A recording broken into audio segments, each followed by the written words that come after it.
Dr Bliazid, qui va nous parler du curage ganglionnaire cervicaux, indications et techniques dans les carcinomes de la tête et du cou, hors thyroïde. Comme ça, on regroupe la discussion pour les deux communications pour un souci de temps. Ah oui. OK.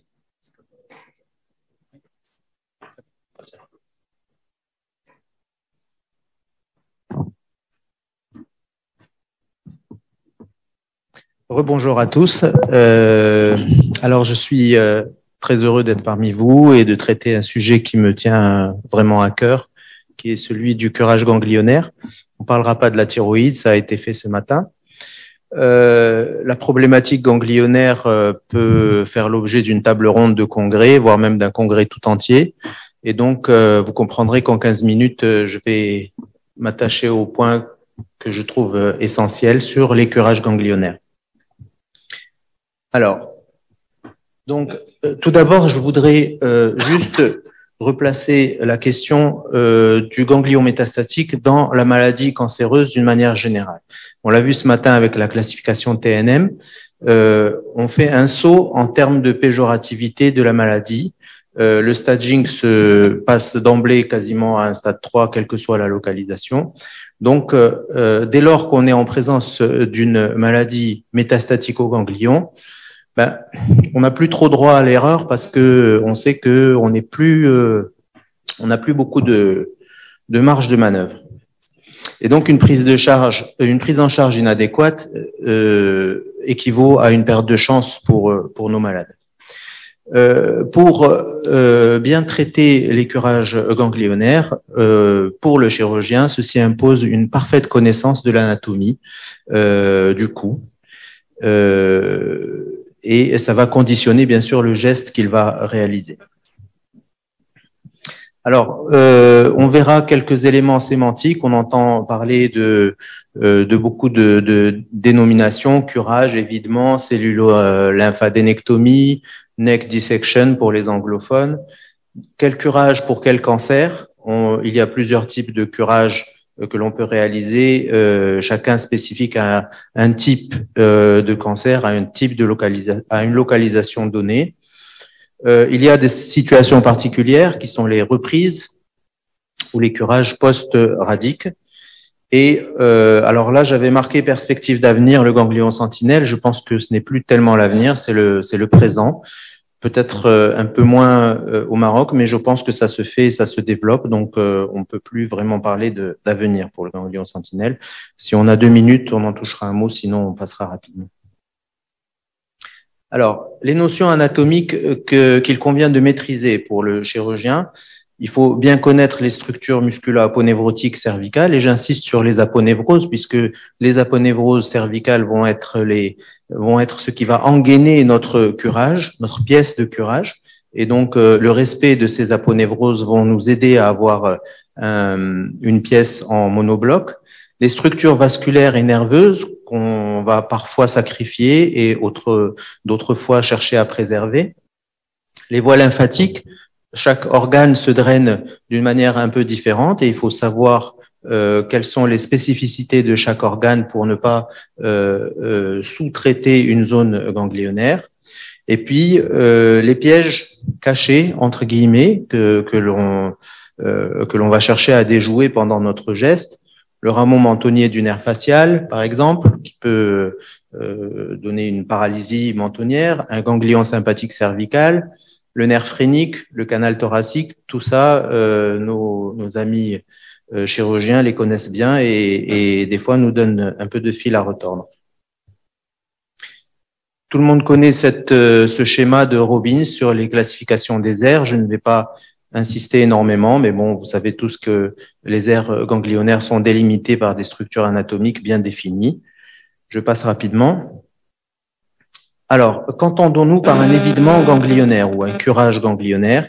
Dans tous les cas, c'est le terme qui me paraît le plus adéquat, c'est la cellulo-lymphadénectomie, c'est-à-dire que l'on va emporter les ganglions du cou dans leur atmosphère cellulo-graisseuse.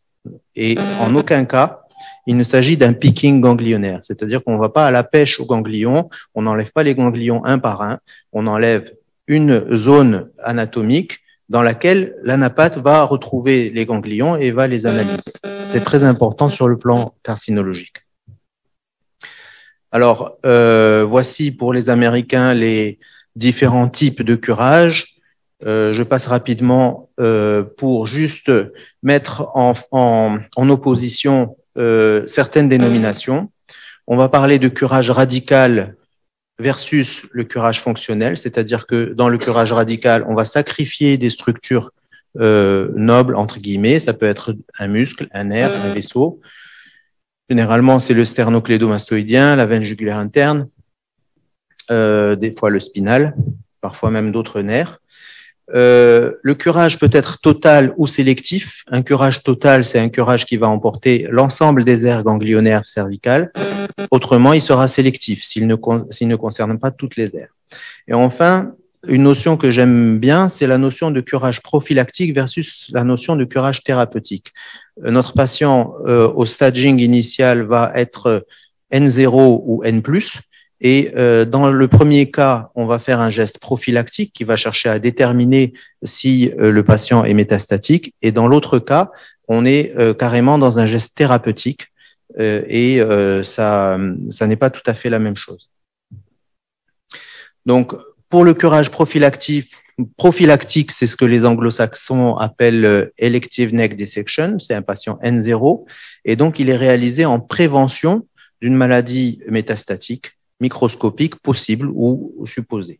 Un curage thérapeutique, lui, va s'envisager chez un patient qui a déjà un ganglion en place. Et donc là, on va traiter une zone cervicale, voire plusieurs zones cervicales. Alors, quels sont les éléments décisionnels de notre curage?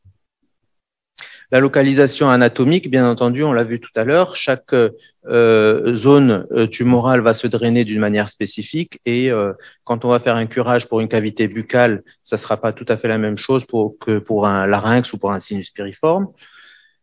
Donc, je ne devais pas traiter la thyroïde, donc on passe. Donc, on est sur l'épidermoïde et surtout le stade ganglionnaire préopératoire, on l'a vu, un patient N0 va être traité de manière prophylactique. Un patient N+, va être traité de manière thérapeutique, voire, j'ai marqué ça N++, ça c'est le gros ganglion pour lequel on est pratiquement sûr qu'il est en rupture capsulaire et qui va être traité pratiquement comme une tumeur. C'est-à-dire que quand on va réaliser notre curage, il faut impérativement que l'on soit à distance et que l'on ne passe pas au ras pour qu'il n'y ait pas d'essaimage. Voire même l'enlever en monobloc avec la tumeur.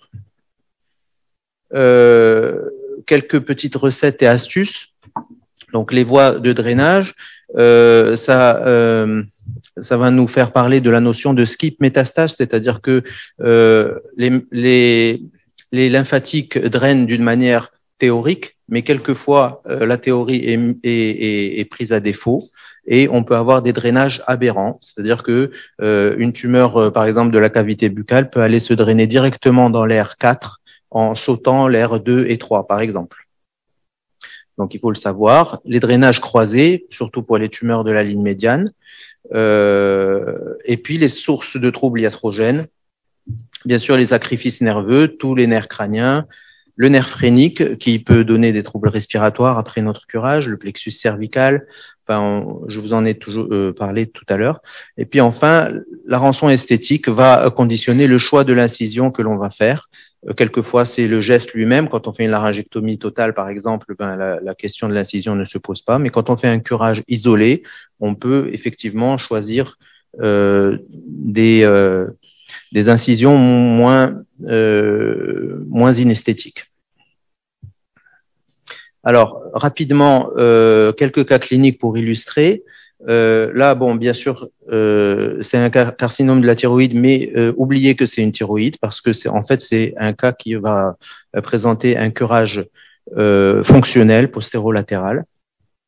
Voici l'incision.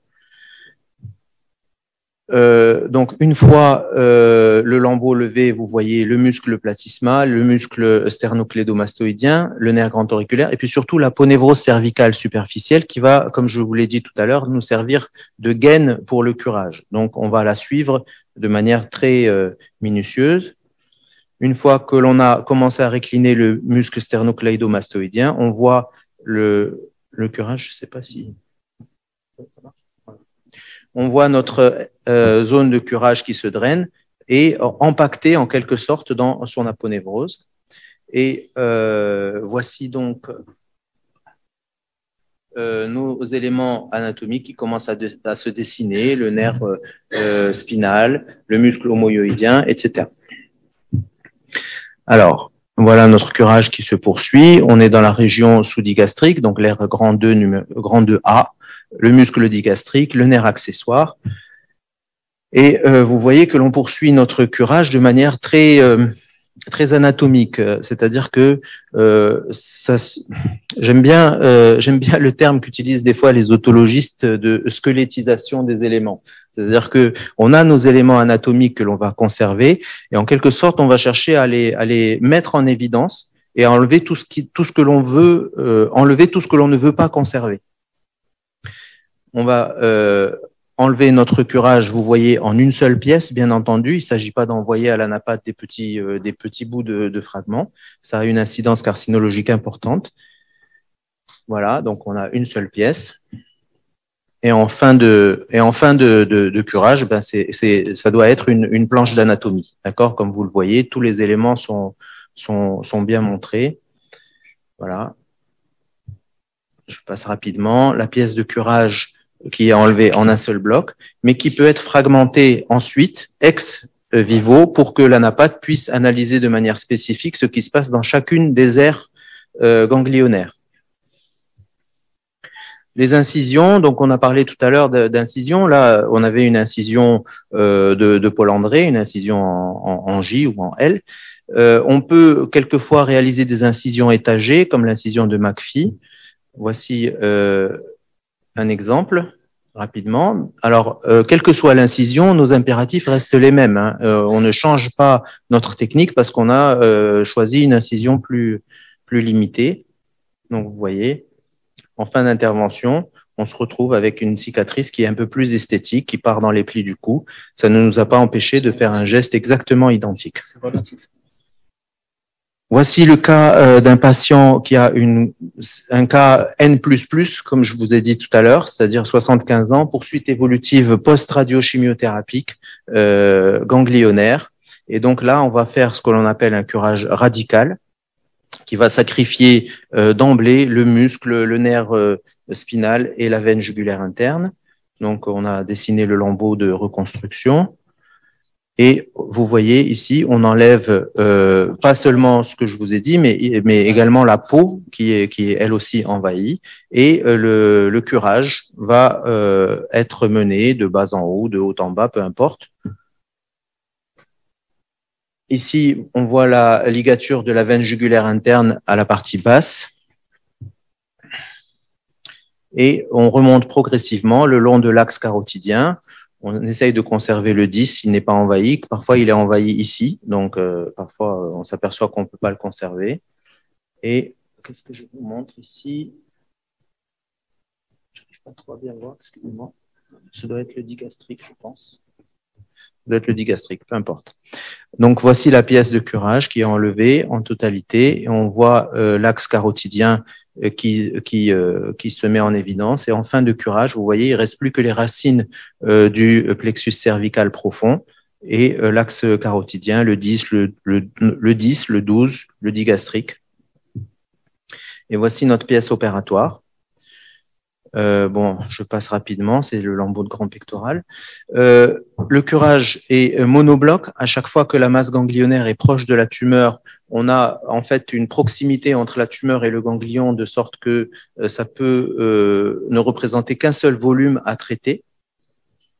Voici un exemple de laryngectomie totale avec un curage radical monobloc où on voit très bien la tumeur ici dans le sinus piriforme et tout a été enlevé en un seul bloc. D'accord, de manière à ce qu'il n'y ait pas d'ouverture entre la tumeur et le ganglion, puisque là, on est sûr qu'on a de la tumeur partout, qu'on a des cellules malignes partout. Donc, on passe à distance, y compris sur le ganglion. Donc, on a traité le ganglion comme s'il s'agissait d'une véritable tumeur. Le ganglion sentinelle, on passe. rapide. Bon, ganglion sentinelle, tout le monde connaît, c'est le premier relais.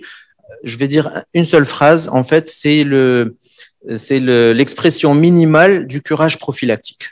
D'accord? C'est-à-dire qu'au lieu d'aller faire un évidement prophylactique, on va aller chercher le premier relais, l'analyser et s'il est positif, à ce moment-là, on va aller chercher le reste très rapidement. Voilà. Donc, c'est un geste chirurgical qui est exigeant. D'accord? Ce n'est pas longtemps, j'entendais, oui, les internes vont commencer le curage. Je suis désolé, mais le curage ganglionnaire, c'est quelque chose de sérieux et qui doit être réalisé avec la même rigueur que la pièce opératoire. Plusieurs exécutions différentes et la pièce carcinologique est une entité à part entière. Donc, on l'enlève en un seul bloc et c'est l'anapathe qui va se charger de nous donner les renseignements. Mais nous, on continue à passer loin des tumeurs, loin de la tumeur, loin des ganglions pour rester carcinologique. Les indications sont dictées par le statut tumoral, le statut ganglionnaire, bien entendu. Les impératifs techniques, rapidement, c'est les délimitations anatomiques qu'il faut bien connaître, l'exérèse monobloc, voire curage plus tumeur, le principe des marges de sécurité, je l'ai déjà dit. Et puis, pour pouvoir continuer à progresser, on doit apprendre de nos erreurs. Et donc, malheureusement, quelquefois, on a des échecs. Et ces échecs, on peut les catégoriser en deux parties. Les récidives hors zone traitée, qui veulent dire que soit on était en présence d'un drainage aberrant, soit on a sous-traité, on n'a pas traité de manière optimale et on a laissé des aires qui auraient dû faire partie du curage qui ne l'ont pas été. Et puis, une récidive en zone de curage, ça veut dire que soit on n'a pas respecté les limites de notre curage, soit on a essaimé en opératoire. Donc, toutes ces petites notions sont à avoir à l'esprit pour essayer de réaliser un geste le plus bénéfique à notre patient. Je vous remercie.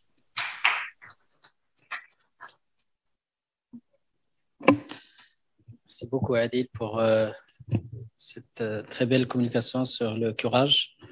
Et je pense qu'on va regrouper la discussion à la fin avec la dernière communication du professeur Achawa sur la place du PET scan dans les cancers de la tête et du cou. Professeur Achawa, je vous la parole. À propos des cancers de langue, et dans le curage des cancers de langue, je parle bien des T1, T2, N0. Est-ce que tu préconises plus, je parle de la langue mobile, est-ce que tu préconises plus un curage bilatéral d'emblée ou restant latéral selon les recommandations? Là, ça dépend de la localisation. On est dans T1, T2, donc c'est une petite lésion. Alors, je parle bien T1, T2 localisé et latéral. Mais est-ce qu'on ne considère pas le langue latéral? Un bord marginal ou un bord postérieur? Bord marginal, latéral, est-ce qu'on est en mesure de considérer que c'est strictement latéral ou de considérer que finalement la langue est un organe médian et qu'il pourrait y avoir énormément de... Parce qu'on a eu pas mal de cas où il y a eu un curage complet homolatéral avec un an après une truffe qui a... Si on veut jouer la sécurité, il faut être bilatéral. Au niveau de la pointe, il faut être bilatéral. Comment? Au niveau de la pointe, il faut au niveau de la pointe, on est sur la ligne médiane, là, ça ne se discute pas, évidemment. Là, on parle bien d'un bord marginal ou d'un bord postérieur. Alors, c'est là que c'est quand même très, très intéressant de s'intéresser à la technique du ganglion sentinelle. Parce que c'est précisément dans cette localisation que le ganglion sentinelle nous est le plus utile. C'est une tumeur qui est... Pardon? Controlatéral. Une fois que le ganglion sentinelle a parlé, ça y est, on connaît le premier relais, on y va. Il est positif ou il est négatif. Mais le premier relais homolatéral, on va le faire. Mais ce qui est intéressant, il peut nous montrer un premier relais de l'autre côté. Il peut nous montrer un premier relais de l'autre côté. Et donc, en plus, c'est des tumeurs qui sont facilement accessibles. C'est-à-dire qu'on peut injecter en péritumoral, faire notre repérage et voilà.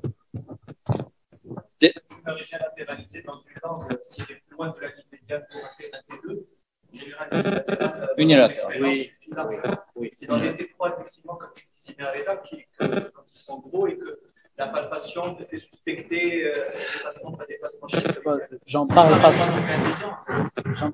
parce que justement, 2-3 cas T1 latéral, purement latéral, avec des métastases contralatérales un an après ou des mois après.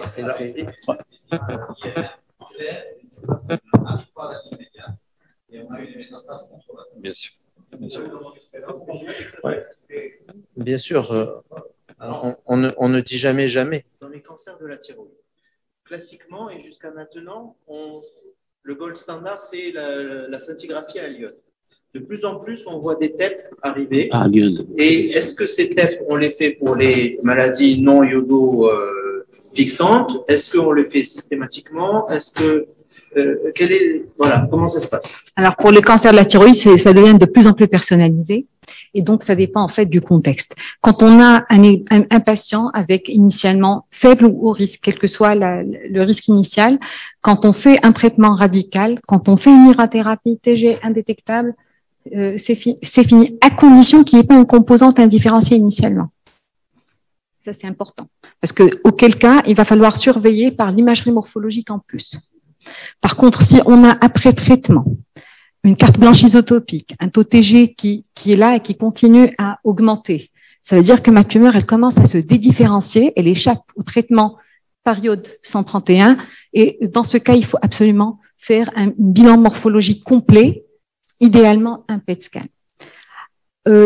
Actuellement, l'école américaine a plus tendance à inclure dans le bilan d'extension initiale le PET scan pour les malades classés initialement haut risque, selon la classification ATA.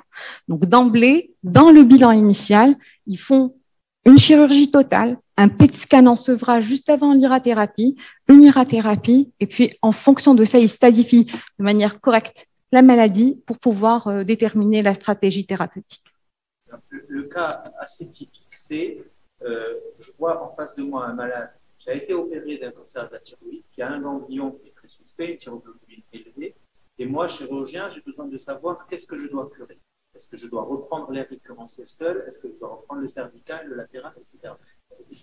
Pour répondre à cette question, est-ce que je dois demander une échographie cervicale? Non, bien entendu. C'est le seul examen vraiment performant. L'échographie va me dire qu'il y a un ganglion, ça ne veut pas dire qu'il est malade. Cytoponctionné.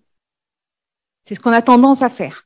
Échographie cervicale par quelqu'un d'expérimenté, bien sûr. Une cytoponction au moindre doute des sites suspects. Et donc, quand on a une cytologie franchement suspecte, on va vers un curage radical. Si je peux répondre, on vient de faire un patient avec le Dr Babar et on en a d'autres d'ailleurs, dont un a disparu. Et donc, c'est une thyroïdectomie avec curage, tout allait bien, la thyroglobine a commencé à grimper. On a fait une échographie et sur l'échographie, il y avait 3 petits foyers. Mais alors, 3 petits foyers. Je l'ai programmé avec une échographie le matin de l'intervention. On a fait le repérage et j'ai curé les 3 foyers. 2 étaient positifs sur les 3. Terminé, sa thyroglobine qui était très bien.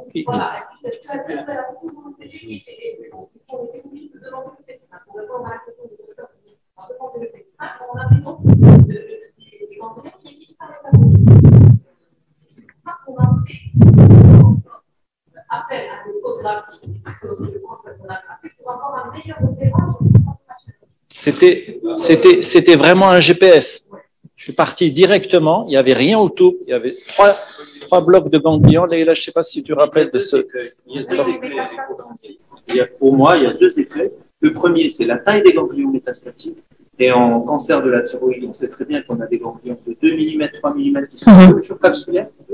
Ça, c'est le premier. Et le deuxième, c'est la localisation référentielle l'échographiste. L'échogénicité. Pas toujours capable de nous dire il y a un ganglion dans le territoire. L'échogénicité, les microclassifications dans les ganglions, il y a certains critères qui orienteraient vers l'origine secondaire de ces ganglions. C'est-à-dire, moi, au CHU avec le professeur Belgadir, on a eu l'expérience de cytoponctionner tous les ganglions suspects chez les patients qui ont une TG, qui ont gardé une TG élevée. Et je peux vous assurer, quand elle cytoponctionne, ça revient positif. C'est-à-dire, elle sélectionne bien ces examens. C'est une expérience l'échographie, elle est très, très sensible. Nous, notre hantise, c'est l'extension ganglionnaire. Vous aviez dit tout à l'heure que le pronostic n'est pas engagé, c'est-à-dire pronostic vital, à condition qu'il y ait un traitement adéquat qui a été réalisé après détection donc de la récidive ganglionnaire chez ces patients. Sinon, c'est l'extension pulmonaire, c'est l'extension à distance, comment dirais-je, le pronostic vital, et dans ce cas, la survie globale est affectée quand il n'y a pas un traitement adéquat qui a été fait lors de la détection de la récidive ganglionnaire.